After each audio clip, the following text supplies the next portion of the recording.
Ladies and gentlemen, hello and a very warm welcome to all of you on behalf of Brands Academy to the Education Excellence Awards. As we celebrate excellence here in the education sector, today you all know that the education sector has in fact undergone a lot of change.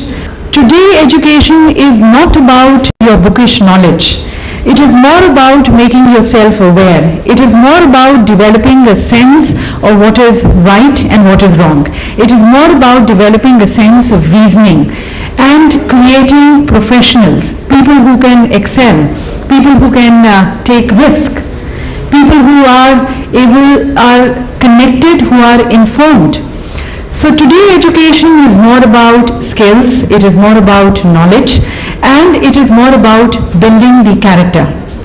So ladies and gentlemen, these awards are more to reward, recognize and appreciate individuals, organizations, people who have been working towards creating a better tomorrow, working towards creating India which is going to be knowledge driven and creating an army or a contingent of more informed, connected and empowered citizens and netizens. So once again, welcome to all of you, to all the people, our esteemed guests, our distinguished dignitaries, our special invitees, the professors, the teachers. We have some students also who have joined us, and all the people who are building the intellectual property of this country. Welcome to the Brands Academy Education Excellence Awards. So I think without much ado, I take the pleasure and the privilege of requesting and inviting our honorable chief guest here, Mr. Prahlad Kakkar, to kindly share his views more on how do we develop and drive this knowledge-driven economy. Ladies and gentlemen, Mr. Prahlad Kakkar. I find it very strange to be standing here among such a lot of luminous educationists and so forth and so on, and everybody sort of, when I was a kid, I was a daydreamer, and I used to sit in my physics class, look outside the window and think of beautiful princesses and knights in shining armor and lock and war and stuff like that. So I became good at English literature, but it was also very stilted. You know, you think that you go to school to study. I think you go to school to grow up. You know, and going to school can be a great experience or a rotten experience depending on the kind of atmosphere that you have in the school. So if everybody is highly, I went eventually to a military school after having failed in the regular school. So my parents decided that I needed a bit of discipline and less daydreaming. The funny thing was that when I grew up, if I ever grew up, and I stopped growing at the age of 18, by the way, so I'm still somewhere near there. So it's, a lot of people think it's retarded. A lot of people think that it's that you froze in time. But the best part of not growing up is that you can live with fantasies. And luckily I stumbled upon a profession that paid me obscene amounts of money to daydream during the day. So my job right now, frankly, is actually sitting in office and looking far away into the horizon and daydreaming and writing it down. And whatever I daydream is actually usually converted into advertising of some kind or another. Because what is advertising? Advertising is nothing but your dreams of tomorrow. Not today, not yesterday, but tomorrow. What do you dream about tomorrow? So remember, dreaming is a very important part of education, because education helps you realize, we hope, what you want to be. Now unfortunately for us in this country especially, a lot of us have to live the dreams of our parents, because our parents failed in their dreams. So they forced their children to be what they couldn't be. And most children hate it. So, as an education, as a group of people who actually facilitators of the education of our youth, only remember aptitude inclination and natural ability is far more important than how much money he is going to earn from what he is going to do. And our education system today and at my time, unfortunately, was geared only at how much money you can earn. I mean, that is what we relegate our children to. That is what the system relegates our young people to. We actually put a spanner in the works of their dreaming. And when you remove dreams from young people, you remove hope. Always remember that. Can you imagine a country without hope? I am an example of a failed student. But I got lucky and I realized that I was good at a lot of things other than the ones that I wasn't good at.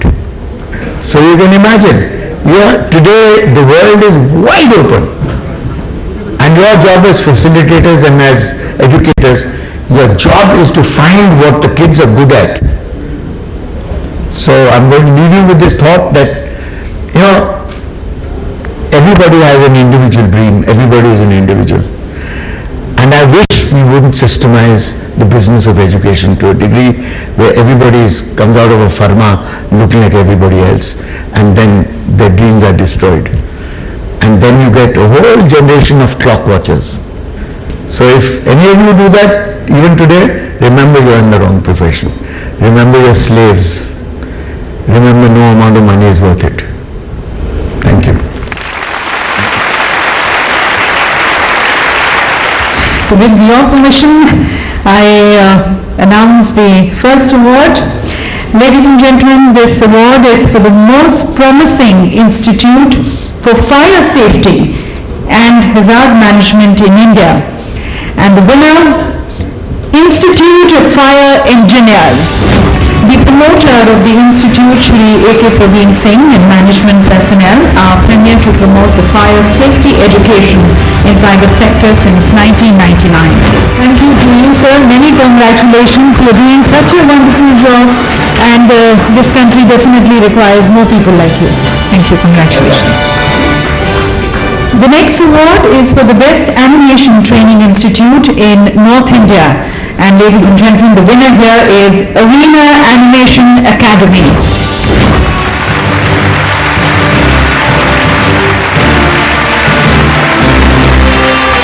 Thank you and congratulations to them.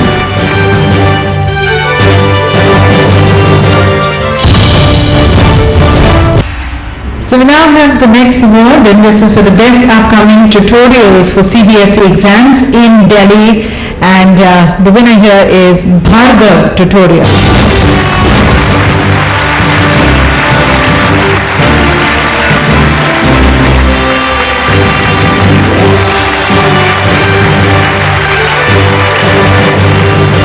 We move on to the next, and this is for the best upcoming private engineering college in Andhra Pradesh.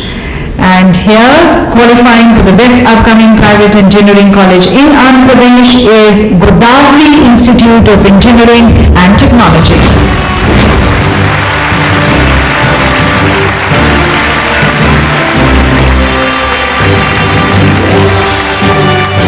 We are feeling very great, and I mean, like, it's a great honor for us because it's the third consecutive award that we are winning from this Dance Academy today. And I should say one thing, that I mean, it all goes to my team. My team, in the sense, like the entire organization that goes in. And we believe in the fact that great achievements are nurtured with a common minds, I mean, the great minds with a common vision working towards a common goal. And I mean, that's what we believe in. The next award is for the Fast Emerging Private Management Institute in Vidarbha. And the winner here is Green Heaven College of Education.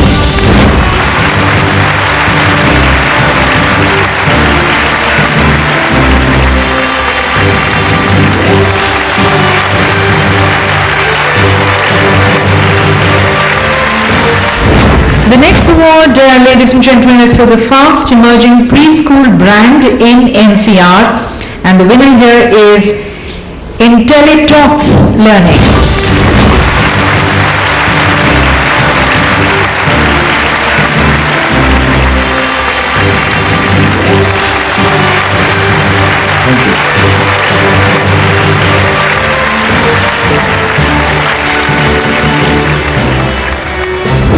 The next award is for the Best Institute for Online Organization Development Courses. And that's coming from Chennai. The winner is Indian Institute of Organization Development.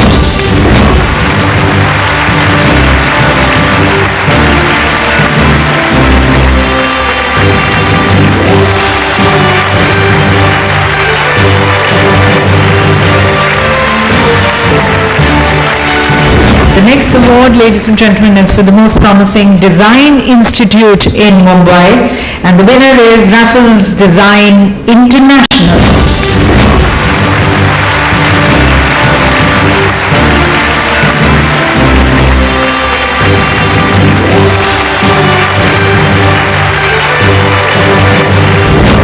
So we move on to the next award. This is for the Emerging Education Visionary in Uttar Pradesh. And the winner here, the visionary, Mr. Anupam Kapoor.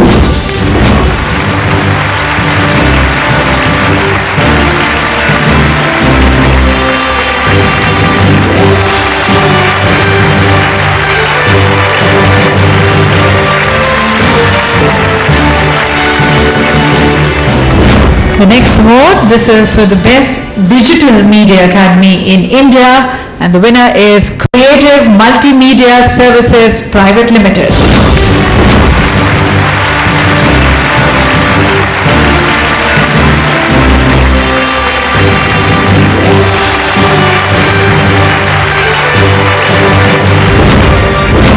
The next award is for the Fast Emerging Private Engineering College in Bhopal. And the winner here is Vidyapeeth Institute of Science and Technology.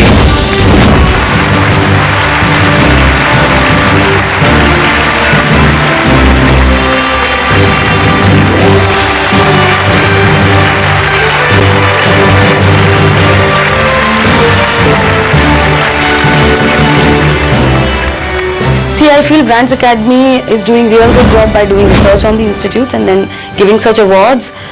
Because it helps people who are new, like if a college is getting that award of the upcoming institute, the best upcoming institute, so there are so many other colleges which came along with us. If we are getting this award, that makes us apart from others. The next award is for the most promising Hospitality Management Institute in Mohali, and the winner here is Hayes Education Private Limited.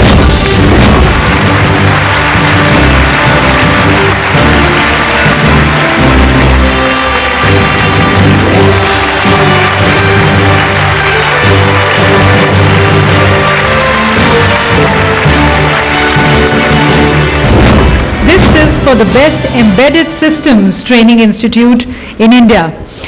And ladies and gentlemen, the winner here is Vector Institute.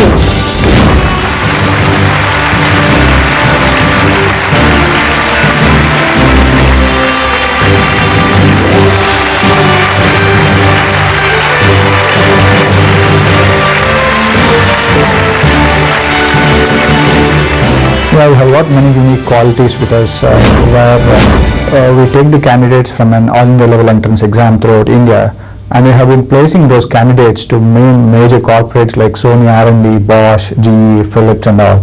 Our major challenge is we get the second layer of cream candidate from the colleges after completing the graduation, but we need to finish them in such a way they get placed into better companies, I mean core companies, than a simple IT companies kind of things. So getting a second layer candidate and nurturing them into a better product is always a great challenge for us, and where we are highly successful, where 70 to 80% of our students are getting placed in core companies like Philips, Sony, Bosch, these kind of companies. And the next award, ladies and gentlemen, is a very unique category. This is the Best Tablet-Based Learning Program, and that is, I think, again what we are talking about, connecting people with technology. So this is the Best Tablet-Based Learning Program for PG Medical Entrance Exams in India. The winner here is Delhi Academy of Medical Sciences Private Limited.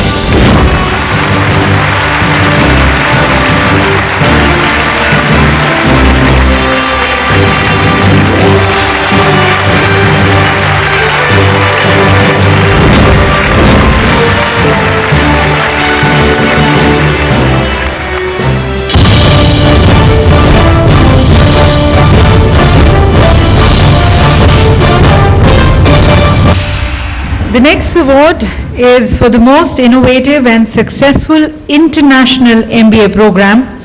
The winner here is Zaro Institute of Technology, Management and Research.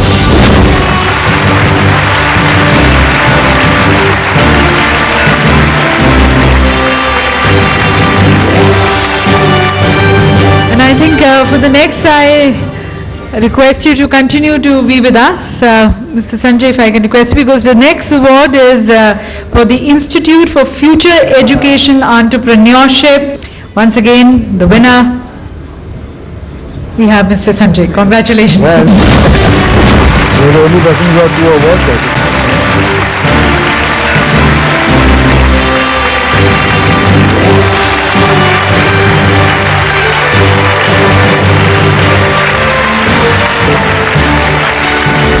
So congratulations to all the winners of this set of awards which we had.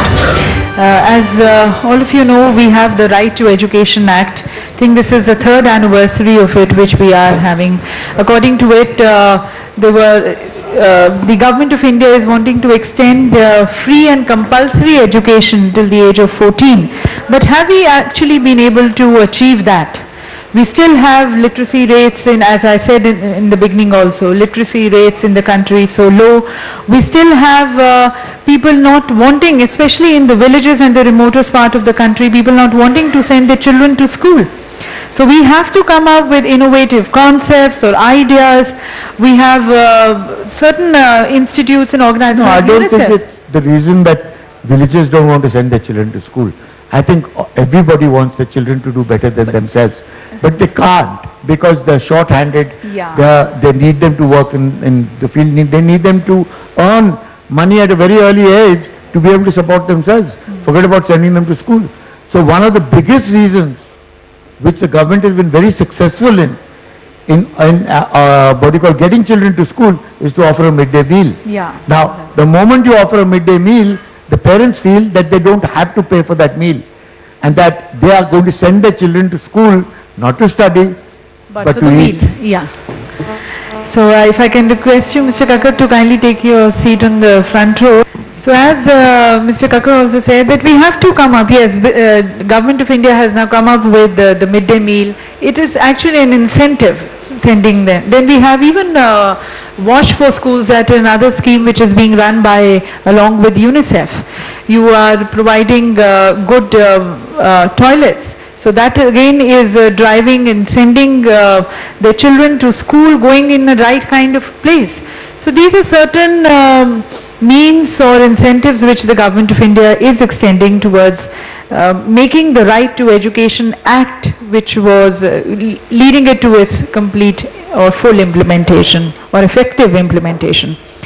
So I would like to now invite Dr. Madhukar G. Angur, the Chancellor of Alliance University, to kindly share his views on it.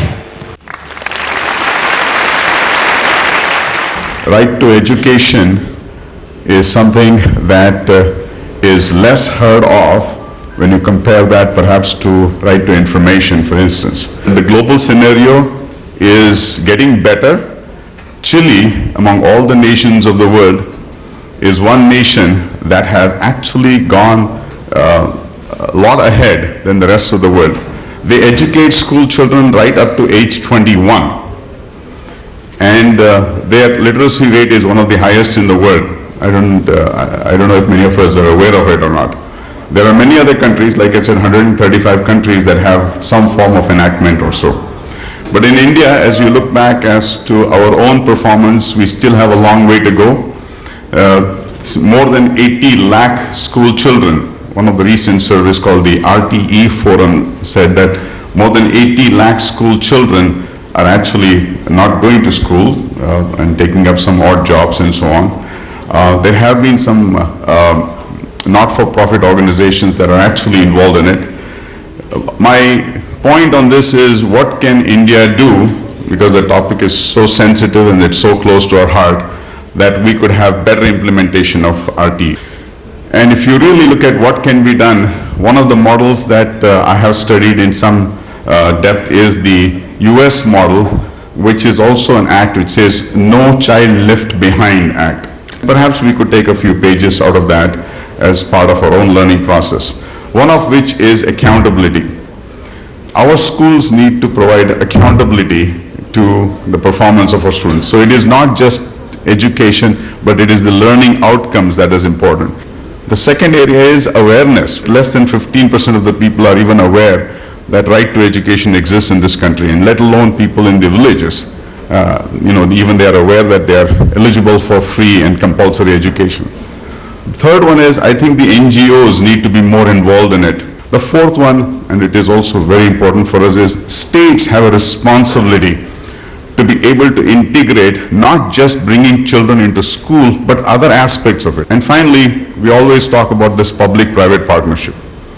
What can private entities do? There's a lot private entities can do to bring in this, because it is close to our heart. It's very important. We are all educators. That is what wakes us up in the morning, is because we are educators, and education is not a transaction. It is a lifelong learning. So I always get great pleasure in the midst of people who believe in education. Maybe the degree of our involvement in education could vary, but this private partnership, private-public partnership, is something which is very, very important. Private entities can actually take ownership, whether it is academic or non-academic. For instance, look at Canada.